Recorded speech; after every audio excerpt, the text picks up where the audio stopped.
देखिए, गोड्डा पुलिस जो काम कर रही है, बासु रॉय जो बंगाल ज्वेलर्स के मालिक हैं, उन्होंने उनके व्यवसाय में प्रतिष्ठान में इतनी बड़ी घटना हो गई और ये सरकार के प्रशासन, सरकार के मंत्री लगातार झूठी चीज़ों को गढ़ने का काम कर रहे हैं।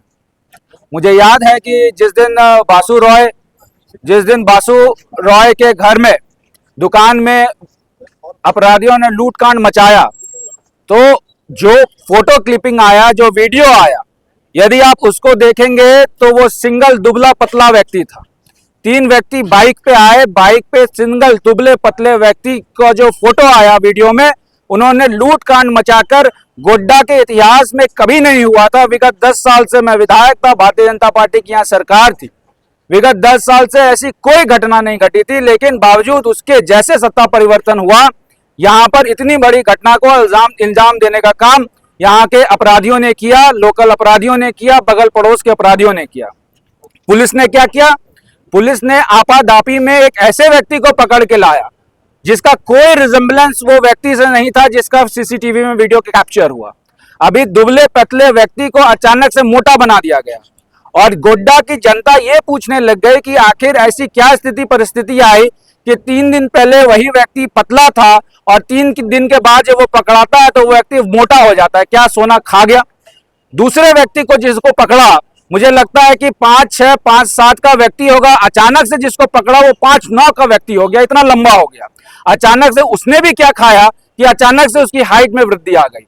तमाम ऐसी चीजों को गोड्डा पुलिस को एक्सप्लेन करना पड़ेगा, यहाँ के लोगों पे अपना विश्वास कायम करना पड़ेगा।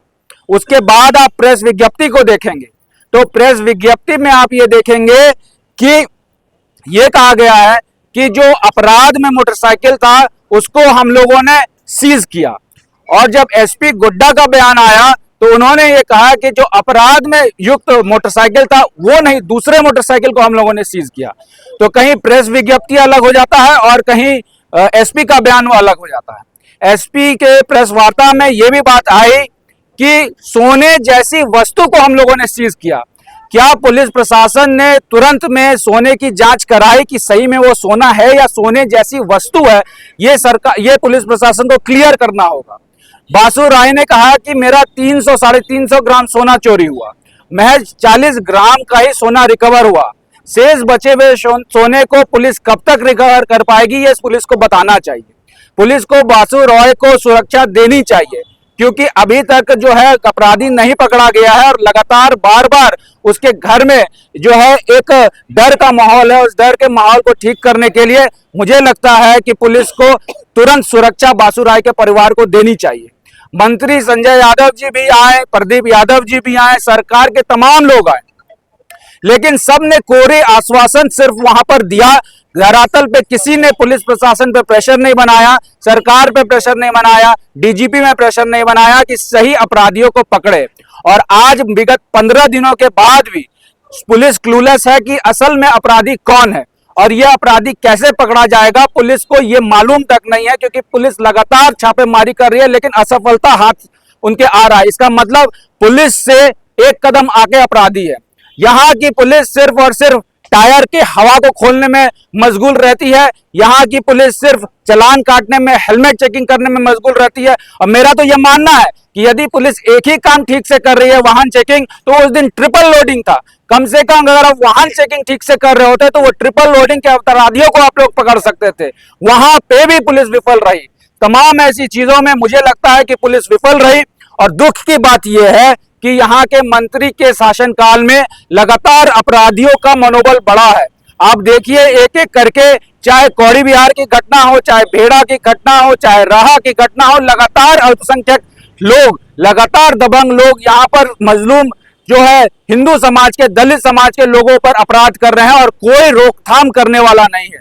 अभी आप देखिए कि यही कारगिल चौक है और यही भिकमंगा चौक है जहां पर डॉक्टर भीमराव अंबेडकर की मूर्ति को रोकने का काम यही मंत्री के शासनकाल में हुआ। अभी आप देखिए कि हालिया दिनों में, कि कल की ही बात है कि चेन स्नैचिंग की घटना जो है वो आम हो चुकी है, बाइक चोरी की घटना आम हो चुकी है, रंगदारी की घटना आम हो चुकी है। चौक चौराहों पर एक तरह से अपराधियों का वर्चस्व है। तमाम ऐसी चीजों को हम लोगों ने इस मशाल जुलूस, इस कैंडल मार्च के द्वारा सरकार के संज्ञान में देने का काम किया है। हमारे साथ हमारे जिला की अध्यक्ष लक्ष्मी चक्रवर्ती जी भी है, जो लगातार इस पे प्रमुखता के साथ अपनी आवाज को बुलंद कर रही है। उनके साथ राजेश झा जी हैं, पूर्व जिला अध्यक्ष, लगातार इस चीजों को सरकार के संज्ञान में दे रहे हैं। मुझे ऐसा लगता है कि सरकार उनकी बातों को, हमारी बातों को नहीं सुन रही है, इसलिए भारतीय जनता पार्टी ने यह मशाल जुलूस निकाला है। सुरक्षा देना होगा, गोड्डा के व्यवसायियों को सुरक्षा देना होगा। गोड्डा पुलिस होश में आओ।